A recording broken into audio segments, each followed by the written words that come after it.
Hi, and welcome to this episode of The Invisible Influences of Art, this time focused on the group Gorillaz. Before we get into this, let me remind you that there is a written part to this podcast which will be available in the description, as well as a glossary for words you might have difficulties understanding.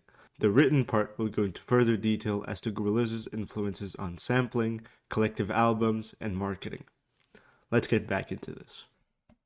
So these two geniuses, Damon Albarn and Jimmy Hewlett, sought to destroy the notion of genre. But exactly how do you do that? Well, it's not as straightforward as it may seem, because for humans, it's second nature to us to constantly categorize things. In the time of the caveman, categorizing something as dangerous or safe is sometimes what would save our lives. So for almost every song that you could listen to today, there's a genre attached to it. People have a need to associate a song with a genre, so no matter how many elements you delete, people will still find a genre to associate it to. So, to destroy a genre, you could take elements out of a song you want to create. You need to go the opposite way. You need to add so many elements of different genres that the resulting creation can't be associated with any single one of them. The more genres are associated with a song, the more the concept of genre is obsolete. And that is a concept that Albarn would mostly experience with Gorillaz' first self-titled record in 2001.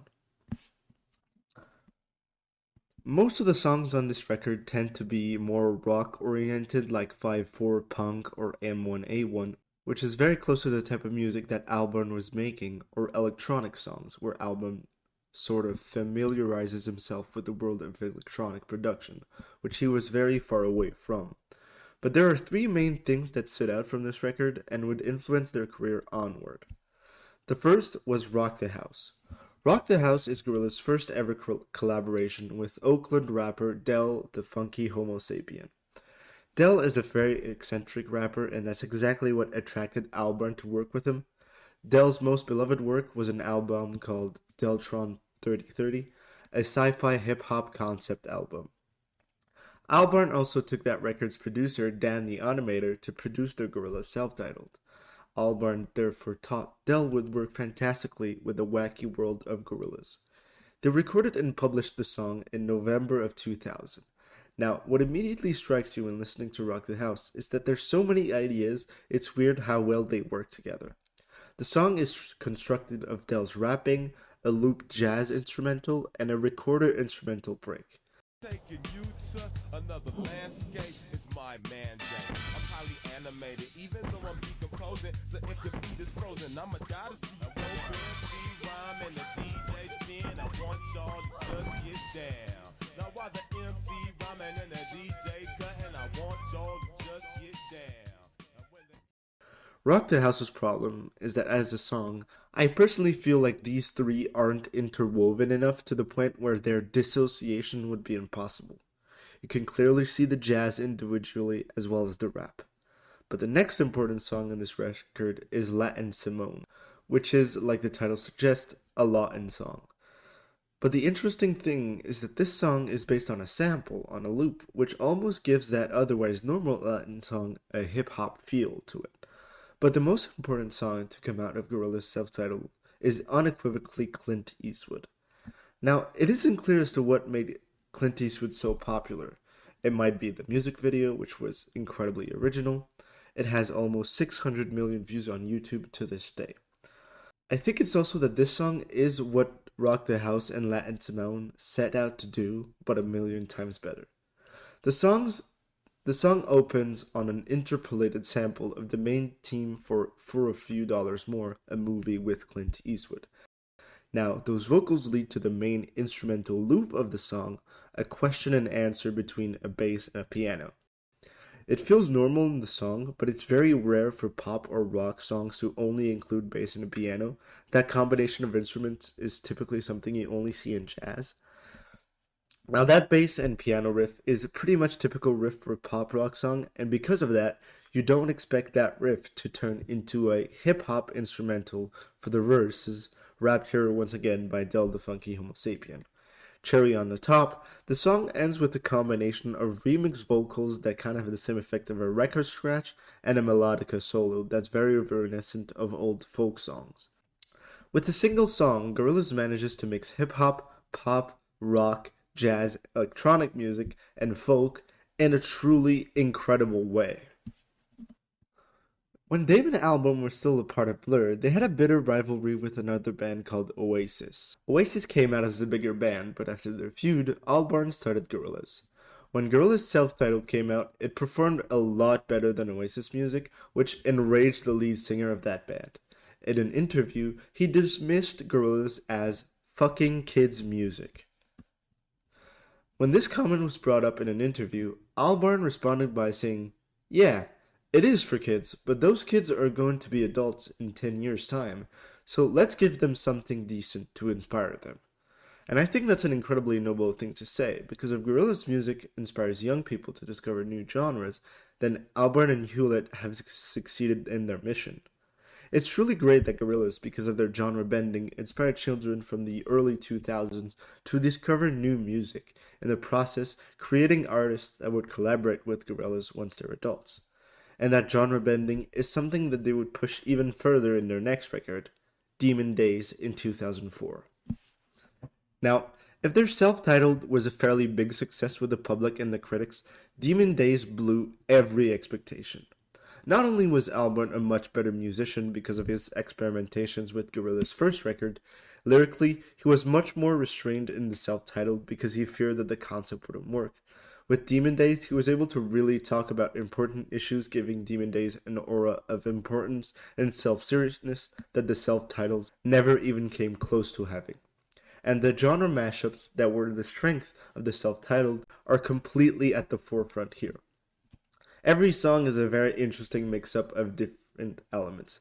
Last Living Souls has a terrifying electronic beat, very reminiscent of ambient musicians like Aphex Twin, that slowly becomes a piano ballad from the 80s, then a fully orchestrated version of the beat, and then re-becomes that snappy electronic beat.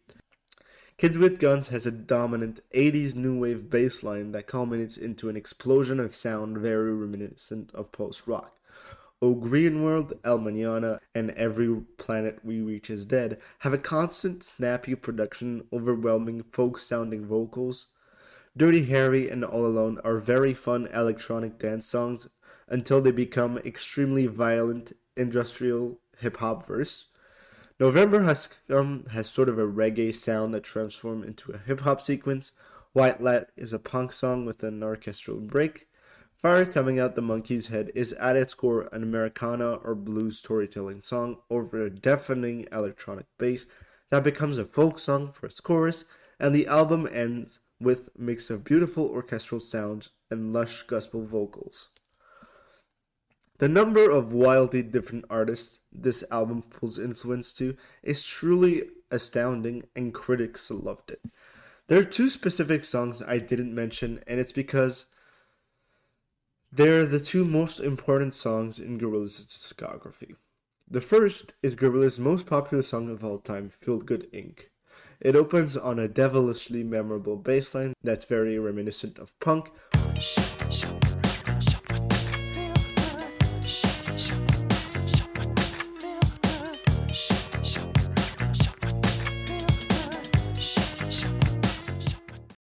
With this dead vocal delivery. For the chorus, it becomes a truly beautiful folk song. Windmill, windmill for the land, forever hand in hand. Take it all out on your stride, it is taking hold. Until that bass comes back, but this time accompanying a truly incredible rap verse from De La Soul. Laughing gas, these hazmats, fast cat, lining them up like ass crack. Ladies, ponies at the track, it's my chocolate attack. Shit, I'm stepping in harder this year. But the way the music's constructed, and that's what the whole album is like, complements the lyrics of the song. Feel Good Inc. is about how capitalism manufactures even the most beautiful things in this world, characterized by the nice and gentle folk chorus getting immediately overwhelmed by the bass-infused hip-hop verse.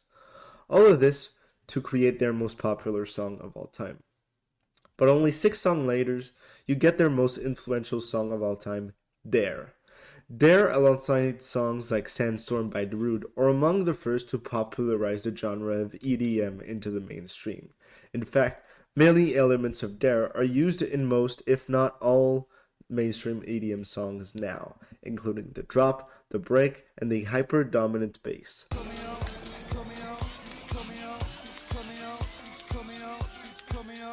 It's there.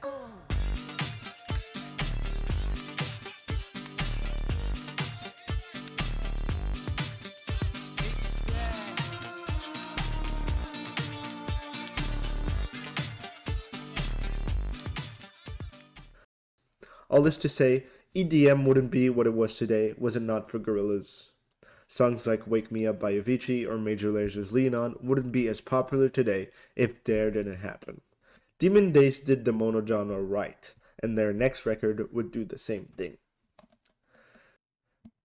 In 2010, Gorillaz released their third album, Plastic Beach, and by all means, a perfect follow-up to Demon Days. Gorillaz had clearly mastered genre bending at this point, and in my opinion, it leads to their greatest result yet. With the title Plastic Beach, you might guess the main thing of this record is environmental issues and pollution, and once again, the music of the record perfectly captures the essence of that. The mix of traditional instruments and electronic instruments really serve the theme of the album, and how the industrialization, here represented by the electronic, always ends up overwhelming the traditional instruments representing nature. A perfect example of that is the song Empire Ants, which start as a normal guitar ballad with lush soundscape, Oh, joys arouse, the sun has come again to hold. slowly building up into this incredibly loud and snappy electronic sections with vocals very reminiscent of shoegaze.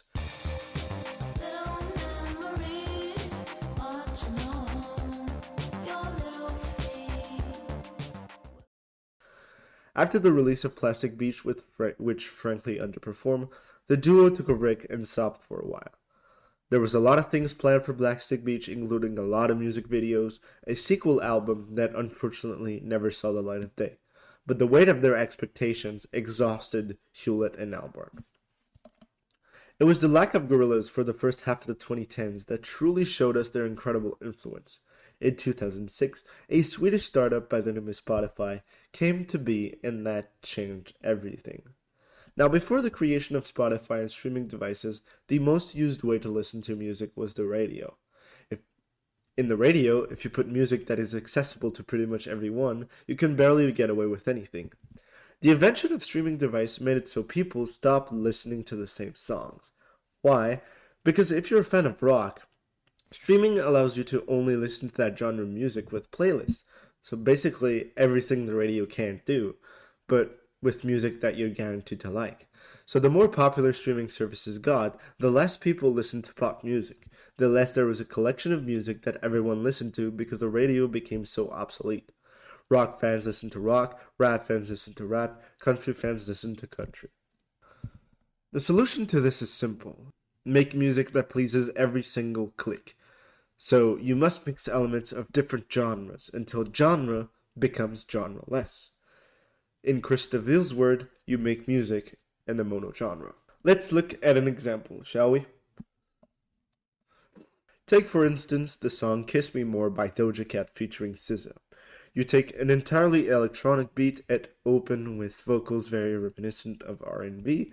This transitions into a full-blown pop chorus with fairly dominant bass. Then, instead of following on the R&B, the next verse is rapped. The result is an amalgamation of multiple genres that works as well for rap, pop, and R&B fans.